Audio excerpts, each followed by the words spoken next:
And welcome once again to Living in the 21st Century. Joining me once more is Vasil Shevchenko, former transportation minister of Ukraine. Vasil, it's always a pleasure to have you on. Hello, thank you for having me. Beautiful. I know our time is short this morning, but I want to ask you a couple of questions quickly. So it seems and it appears that we will have a new president come January, and that's Donald Trump.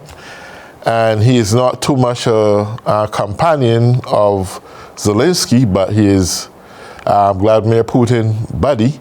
What do you think is going to happen when it comes to American support for Ukraine right now, considering that he had mentioned in the past that this war should have been over, that Zelensky should just throw in his hands and let Putin have his way? What do you think is going to happen? Thank you. First of all, I'd like to thank current United States President Joseph Biden, who has done a lot for Ukraine, for our opportunity to resist Russia's invasion, and thanks him for all he has done for Ukraine, because he's really United States patriot, and he's really cool United States president. Thanks him for all he has done. But concerning current events, I think that our future is unpredictable, and I think the world order is unpredictable too, because first of all, there are a lot of challenges concerning his, newly elected United States president, because of many questions he has against partners, and maybe it will have serious impact for Ukraine, because you know that we depend on Western support, and Right. now Ukraine's future is at stake. It means that we are limited in resources, but we will do all we can. We will Of do our course. best. Yeah, well, that's this question, because I recognize that North Korea has signed up military forces to join with Putin, and it doesn't look good. But I also understand recently that the European allies of Ukraine have give their recommitment to step up, even in terms of manpower, not only just in weaponry, but also to stand with Ukraine in terms of military soldiers and so forth. Is that reality? Yes, we have many evidence that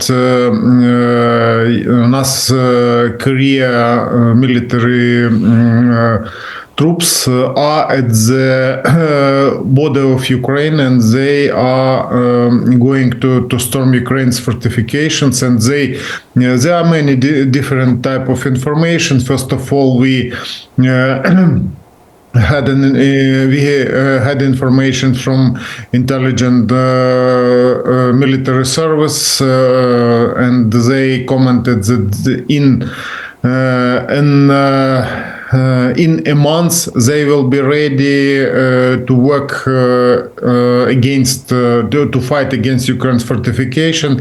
And now part of them are being taught how to run drones, because you know Ukrainians started using drones more effectively, and against Ukraine forces, Russians had started fighting by drones produced by Iran and produced from spare parts which were supplied from China, and now they are being taught.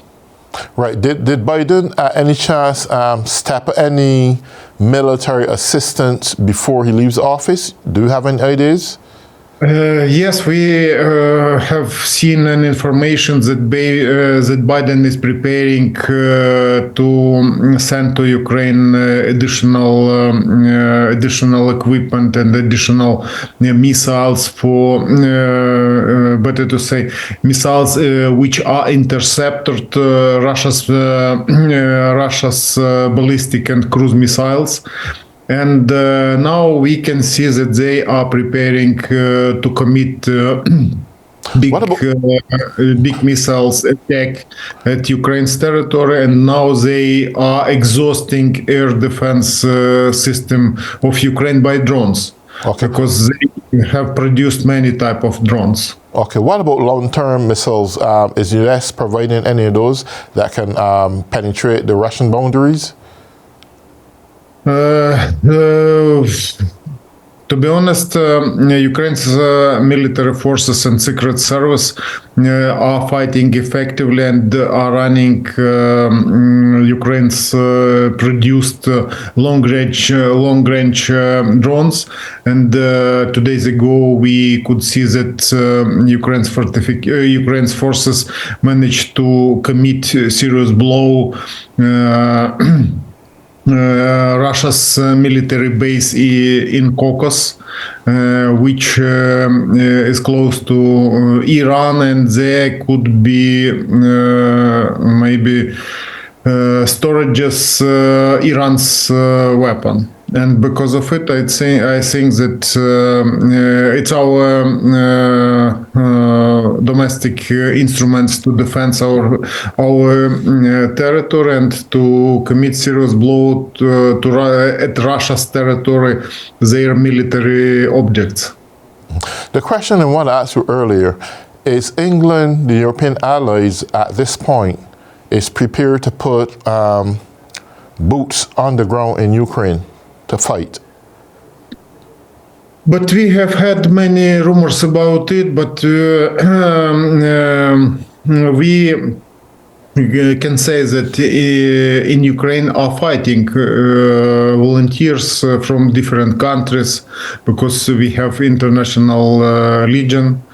And they can join to this legion, but we haven't had confirmed country's decision concerning sending to Ukraine military forces, because we could see that North Korea confirmed that they sent their military units to fight at Ukraine according to the agreement. Ukraine has agreement with many countries, but it's a little bit different type of agreement to support us, but not military. Direct military sending military troops, and because of it, I'm not sure that they will be ready to send, because it will have feedback in their countries, and around Europe there are many election campaign, and as usual, sending military forces it's isn't popular action for officials. I want to ask you this other question. President-elect Donald J. Trump had once decided that he have dictatorial standards, that he would be a dictator if he have to. And he strongly support Vladimir Putin. He strongly support North Korea, China. He idolizes dictators. He wants to become a dictator. Do you see this kind of ambition between this new world, and we have Vladimir Putin talking about one world order, right?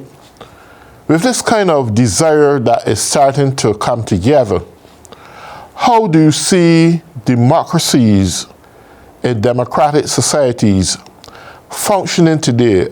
Do you think this is going to have an impact on the world going forward in the future? America, the great democratic nation that we once know, have a leader who have strong dictatorship standards, ideologies, and philosophies and concepts. What do you think that is spelling for the free world?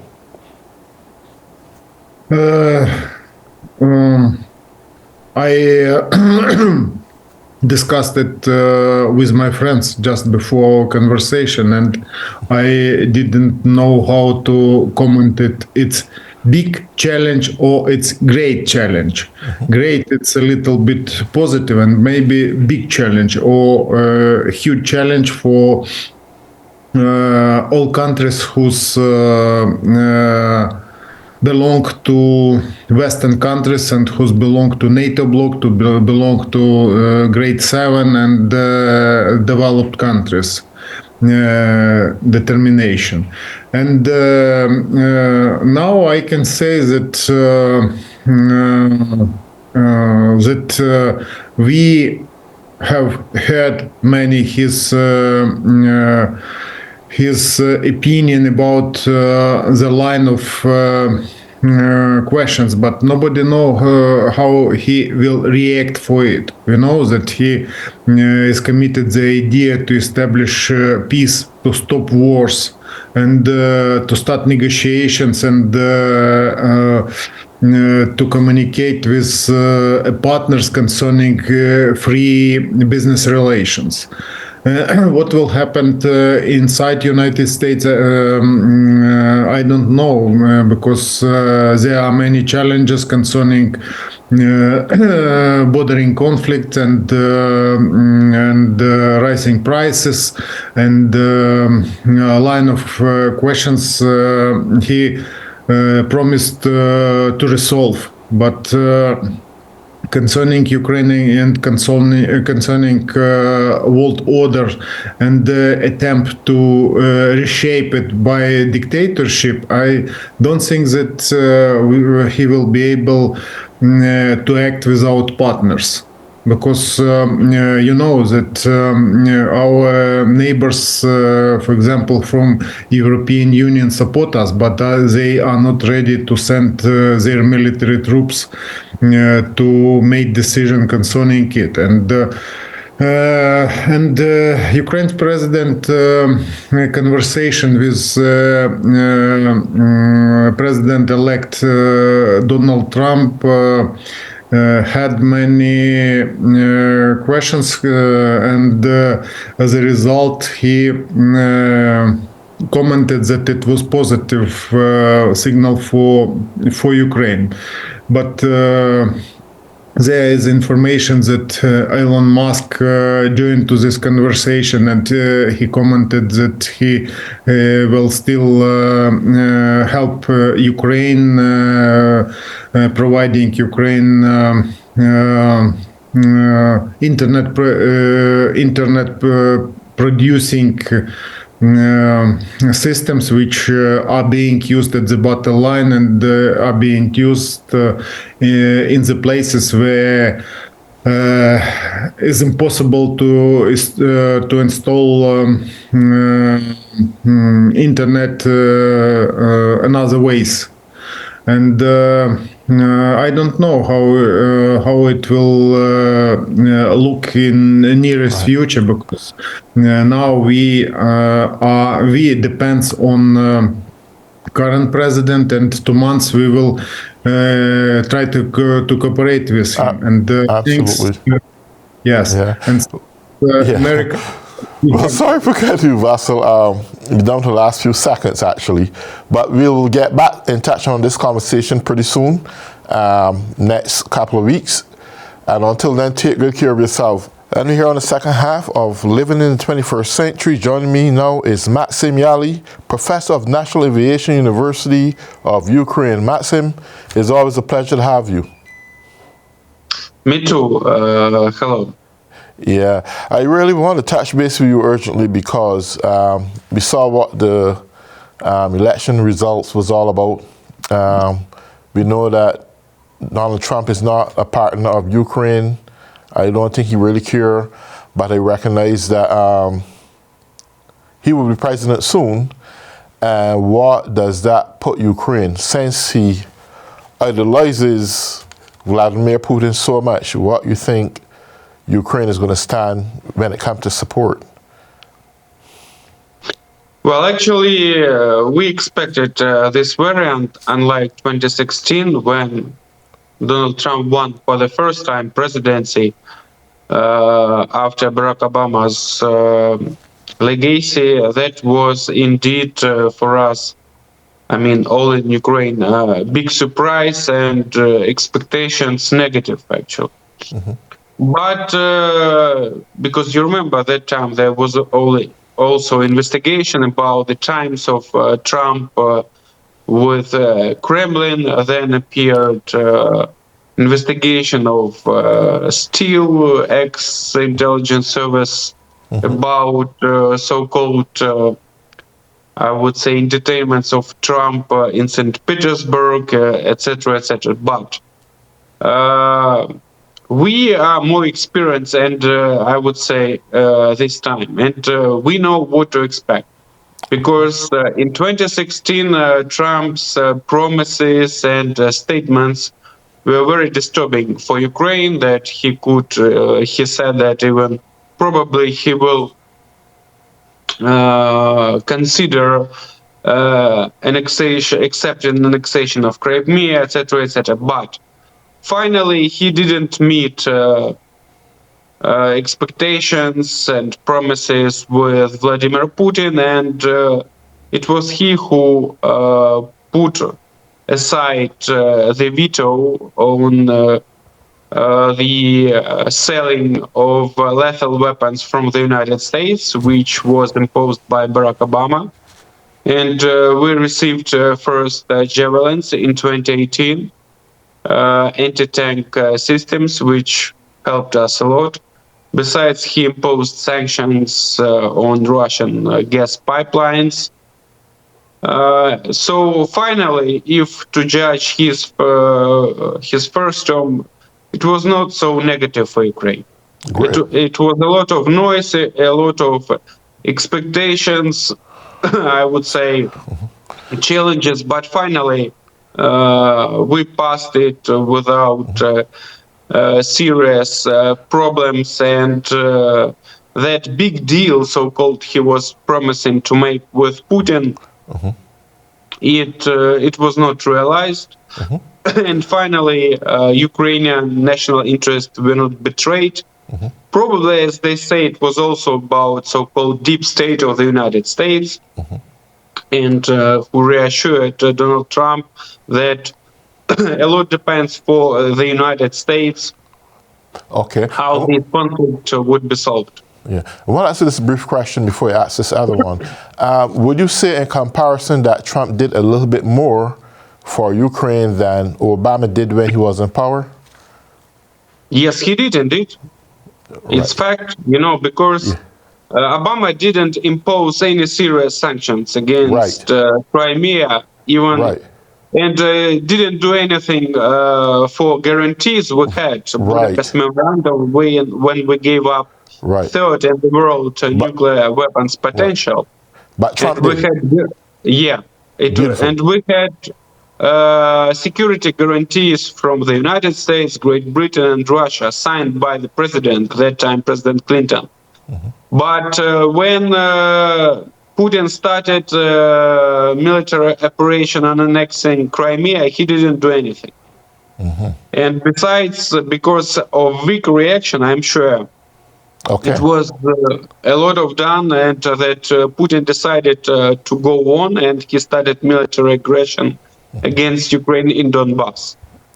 So I suppose, yes, we, in fact, if we just take some facts here, so Donald Trump did more than Barack Obama. He gave us weapons and import. Yeah.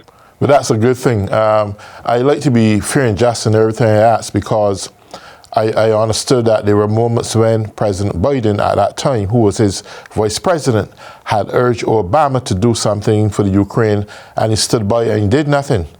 And here now you were telling me that Trump did a little bit more, which made me believe that he will live up to some expectation as president supporting the Ukraine, and that's a little bit of relief. However, on the other hand, though, is the European allies made any more recommitments in terms of putting boots on the ground? Because I heard that North Korea has signed up some troops to fight on behalf of Russia. Is there any physical support that you're getting from the European allies right now, beside military? Well, European countries mostly except Hungary, maybe, and Slovakia, because they are leaders, prime ministers, Mr. Fico and Mr. Orban, prime minister of Hungary. So we're number one fans of Donald Trump in EU, and actually they were the only heads of states which blocked any support to Ukraine, didn't give any military support to Ukraine, and were standing for and still standing for the beginning of peace talks and ceasefire without any conditions for Russia. So I guess they're in despair. You see the results in Germany also. Coalition broke down. And quite possible that in spring there will be early parliamentary elections. It's very important for Ukraine because Germany is number 2 country among all states after the United States, which give us most of military and financial support. It's number 1 country among European countries, and of course the leading country inside EU. And of course such a permanent political crisis in Germany, of course, it's not very good for Ukraine, and because other member states now start thinking what they can do in case Donald Trump blocks military assistance and financial assistance as just to put a pressure on President Zelensky to start negotiations. So we have to wait, but of course it's already obvious that EU cannot compensate, first of all, military assistance, because they do not have so much weapons in the storages, and they do not produce enough of weapons to compensate in case US drops out. So of course it's a big challenge, but at the same time opportunities, because I suppose that if Putin is not negotiable, I suppose Donald Trump may start giving us much more support, both financial and most important military, because he cannot lose. He wants to be a winner. And of course, he promised so many times that he would stop this war in 24 hours, of course. 24 hours will be on the 21st of January 2025 when he comes to power. But nobody is expecting, actually. And I suppose these peace talks already taking place and with Russia, but taking into account the appetites of Putin. He wants Zaporizhia region and Kherson region. So these are 2 administrative centers of that regions. Ukraine still controls. Of course, we're not giving up them and will not accept these conditions. But if he insists on his conditions, I suppose these negotiations will not be over, will not finish in any success. And I suppose these are variants we're facing now. And of course, as I have mentioned, actually, both EU and Ukraine started preparing for the possible victory of Donald Trump beforehand. That's why EU countries started giving us much more financial and military support in this year, because for half a year, American assistance was blocked in the Congress, and we faced a serious shortage of ammunition, shells, first of all, and we already started thinking about Plan A, Plan B. But of course, it's a big challenge anyway. both for Ukraine and Europe. Okay. Is there any, at these last moments for Joe Biden, I don't know for a fact, but is there any step up in trying to give as much support as he can before he leaves the office? I'll repeat that question. Did Joe Biden in any form give more support to Ukraine, assistance, before he leaves the office?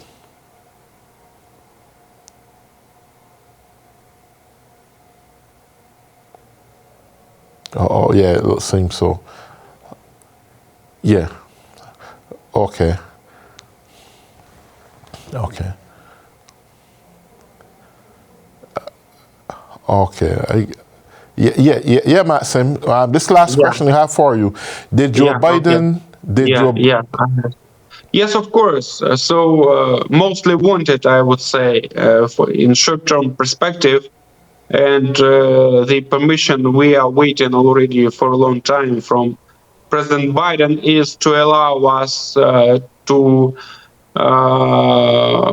shut down military targets in depth of Russian territory with long-range missiles. Mm-hmm. We are having American missiles, ATACMS, and also other kinds of rockets produced in France, Great Britain, but we need also allowance of US to use that missiles. And of course, that's the minimum Joe Biden can do still. And of course, to send us as much of weapons as possible in that during that period. 6 billion are still left from previous year, by the way.